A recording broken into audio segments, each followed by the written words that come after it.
భవాని వాళ్ళ ఇంటికైతే కారుతో ఒక గెస్ట్ వస్తూ ఉంటుంది. ఆ గెస్ట్ అయితే ఇంటి లోపలికి రాగానే భవాని హ్యాపీగా రా నందిని అని చెప్పేసి అయితే హ్యాపీగా లోపలికి విష్ చేస్తూ ఉంటుంది. ఆ అమ్మాయి కూడా చాలా హ్యాపీగా లోపలికి వెళ్తూ ఉంటారు. ఇక ఆ అమ్మాయి ఆవిడతో కృష్ణకి పరిచయం చేస్తుంది. కృష్ణ, ఈమె డాక్టర్, నా ఫ్రెండ్, అమెరికా నుంచి వచ్చింది, తన పిల్లల్ని చూడడానికని వచ్చింది అని పిలుస్తూ ఉంటుంది. నమస్కారం అండి అని కృష్ణ ఆవిడని పలకరిస్తూ ఉంటుంది. దీనికి ఆంటీ ఏంటమ్మా, ఆంటీ అని చక్కగా పిలువు అని అంటూ ఉంటుంది.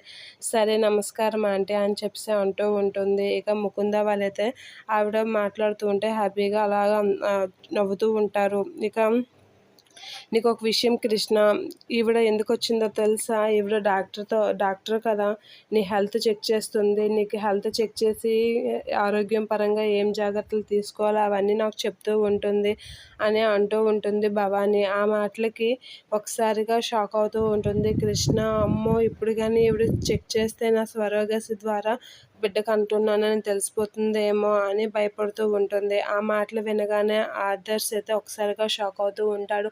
మా అమ్మ ఎందుకు ఇంత ఎక్కువ ఓవర్గా తన మీద కేరింగ్ తీసుకుంటుంది? తనంతా అనుకున్నంత మంచిదా అయితే కాదు. అయినా మా అమ్మ ఎందుకు ఇంత ఆలోచిస్తుందో నాకు అర్థం అవ్వడం లేదు అనేది ఆదర్శ్ అనుకుంటూ ఉంటాడు. ఇక కృష్ణ, మురారి వాళ్ళైతే భవాని చెప్పిన మాటలకి షాక్ అవుతూ ఉంటారు. ఇక ఇంట్లో వాళ్ళందరూ అయితే హ్యాపీగా ఫీల్ అవుతూ ఉంటారు. ఇక ముకుంద అయితే చాలా హ్యాపీగా ఫీల్ అవుతూ ఉంటుంది. అమ్మయ్య, నాకు ఏ శ్రమ లేకుండా మా భవాని అయితే అంత నిజం బయట పెట్టేలా ఉంది అని చెప్పి అయితే హ్యాపీగా ఫీల్ అవుతూ ఉంటుంది. కృష్ణ, మురారి అయితే ఒకరి ముఖం ఒకరు చూసుకొని షాక్ అవుతూ ఉంటారు.